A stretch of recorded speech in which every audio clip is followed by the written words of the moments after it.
राम मंदिर बनना चाहिए, भव्य बनना चाहिए, हजारों साल तक बना रहे, ऐसा बनना चाहिए। लेकिन मेरा उसमें एक छोटा सा अमेंडमेंट है।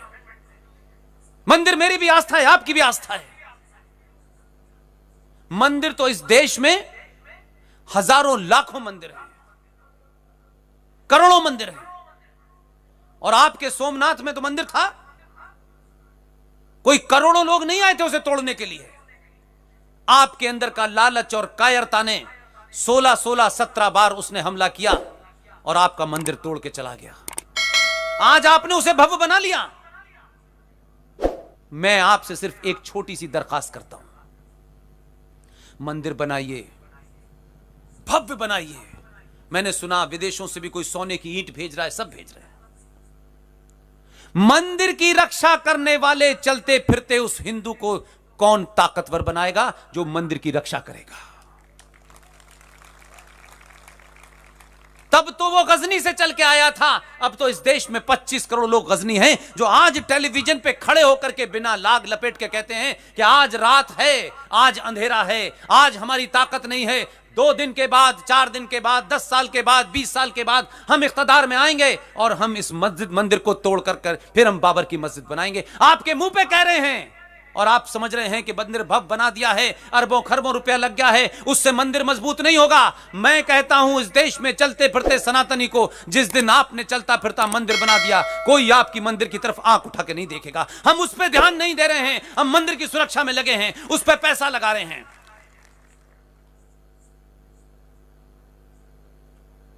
क्या आपके पास कोई जवाब है? क्या आपने कभी इस समस्या को समस्या समझा? ये पटेलों और नॉन पटेलों की समस्या है या आपस में झगड़ा करने की समस्या है? 2013 से 2021 को इंची टेप से नाप लीजिए और पूरे देश का दौरा करिए। सड़क पे, हाईवे पे, एयरपोर्ट के ऊपर, मस्जिद, फ्लाईओवर के नीचे, सरकारी जमीन पे लाखों मस्जिद 2013 से 2021 तक बन गई। आप तो उन लोगों में से हैं कि आपके घर के सामने भी अगर कोई मस्जिद बना देगा तो आप अपने दरवाजे में से एक पट खोलेंगे, दूसरे से निकल जाएंगे, हमें क्या फर्क पड़ता है? घूम के देखिए, आंध्र प्रदेश हाई कोर्ट में एक केस गया, वो भी जज कुछ अपने ही तरीके का था। उसने कहा कि इस कानून को संसद ने पास किया है, इसलिए मैं इस पे सुनवाई नहीं कर सकता। लेकिन मैं जानना चाहता हूं उसने जानबूझ के ये किया, आपके लिए क्या, मेरे लिए क्या? आप ईमानदारी से बताइए, क्या हम चौकन्ने थे कि उस जज ने ये मुकदमा क्यों लिया? उस जज ने इस मुकदमे के माध्यम से आपको मैसेज देने की कोशिश की, लेकिन आप तो किसी और काम में बिजी हैं। आप तो इस बात में बिजी हैं कि मोदी को निपटाया कैसे जाए, क्योंकि मेरी जाति के 2 मंत्री नहीं बने हैं। आपका तो एजेंडा ही कुछ और है। आपको अपने आदमी से रातों रात सब कुछ चाहिए। 700 साल गुलाम रहे, कभी उस गुलामी से निकलने के लिए कभी आपने जंग की? आप तो जजिया दे के हिंदू बने रहे। काम निकाल लो ना, जजिया दे दो यार, पैसा दे दो, खत्म करो कहानी।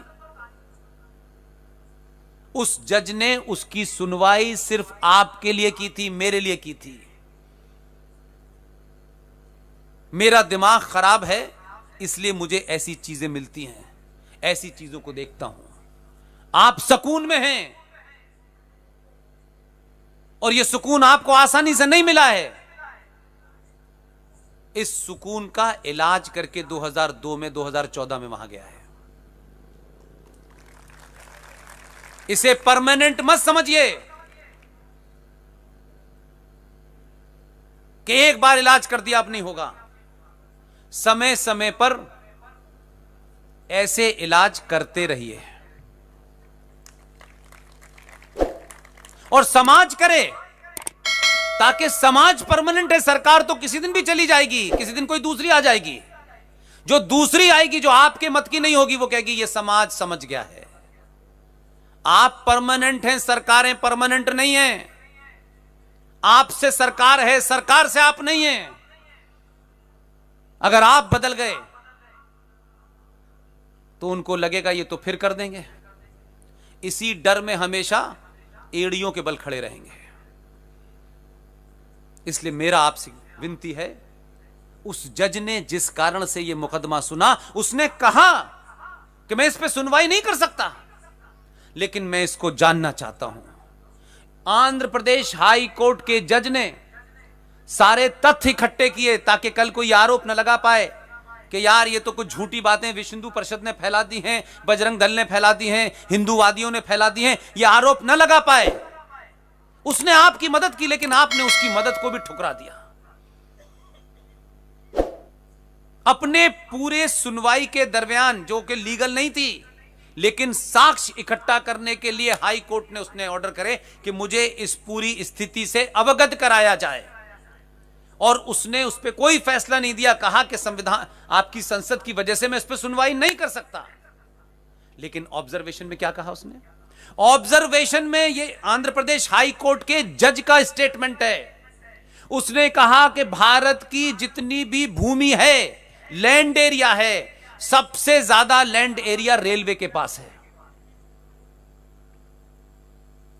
नंबर 2 पे ये लैंड एरिया डिफेंस के पास है। नंबर 3 पर ये डिफेंस के बाद नंबर 3 पर ये वक्फ बोर्ड के पास है। अब आप कहेंगे हम 90 करोड़ लोग हैं, अगर हम अपने घरों की गिनती भी कर लें तो 90 करोड़ लोगों के पास कितनी जमीन होगी? यह गलतफहमी है आपको। यह आंध्र प्रदेश हाई कोर्ट के जज का ऑब्जर्वेशन है। आप भारत माता चिल्ला, वो तो चाहते हैं कि आप इस घुट्टी में पिले रहें, भारत माता की जय, भारत। आप पढ़े लिखे लोग ये करेंगे, वो गरीब आदमी सोचेगा भारत माता तो यार है, तो यार इतने सारे लोग हैं, हमारी सरकार है, हमारी पुलिस है, यहां भी हिंदू वहां भी हिंदू, लेकिन हैं कहां आप? संसद में तो वो कानून पास हो गया है कि अगर मुस्लिम लीग की सरकार होती तो भी उसमें हिम्मत नहीं होती पास करने की। इसलिए वो सत्ता में नहीं है। वो जानते थे कि लोकतंत्र में कभी वो जो स्थिति है यहां की पॉपुलेशन के हिसाब से, वो कभी इस पार्लियामेंट के अंदर 280 या 290 नहीं हो सकते।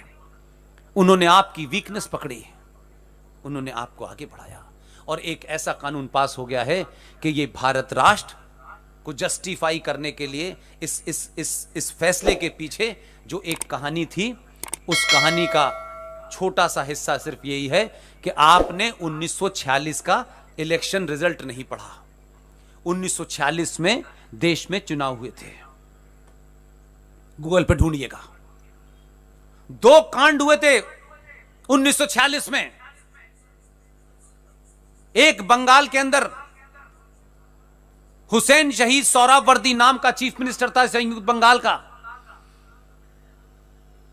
उसने अपनी पुलिस को 2 दिन के लिए छुट्टी दे दी चीफ मिनिस्टर होके। इसलिए हमारे यहां कुर्सी से चिपकने वाले मुख्यमंत्री बहुत पैदा किए हैं, कल्याण सिंह दोबारा पैदा नहीं हुआ। इसलिए कल्याण सिंह नहीं हैं,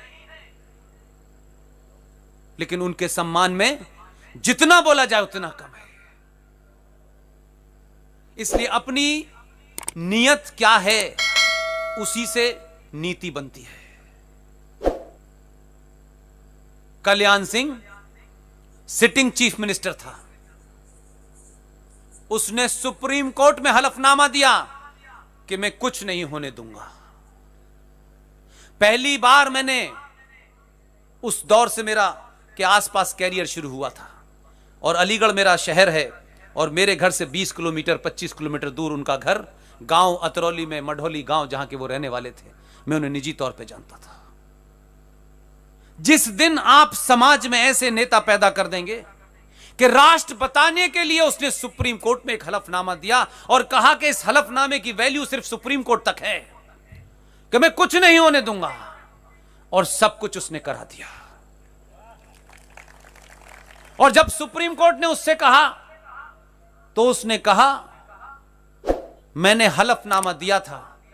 हलफनामा इस बात के लिए नहीं दिया था कि मैं हजारों हिंदू कार सैनिकों को मरवा दूंगा, इसलिए आपको जो मुझे सजा देनी है मुझे मंजूर है। उन्हें वहां खड़े होने की सजा दी गई। उस मुख्यमंत्री को सजा 1 घंटे की हुई या 1 मिनट की हुई, यह महत्व नहीं है। अगर कल्याण सिंह न होते तो आज गांगुली साहब इस पे फैसला न लिख पा रहे होते। चिंता नहीं की कुर्सी की। हमारे यहां तो कुर्सी प्राप्त करने के लिए, कुर्सी देने के लिए मां बहन भाई परिवार सब कुछ दांव पे लगा दो, लेकिन कुर्सी बचनी चाहिए। ये चरित्र के लोग हमने पैदा नहीं किए हैं। इसलिए मैंने कहा कि उत्तर प्रदेश के मुख्यमंत्री ने, लोग सुनते कम है, समझते कम है, देखना नहीं चाहते।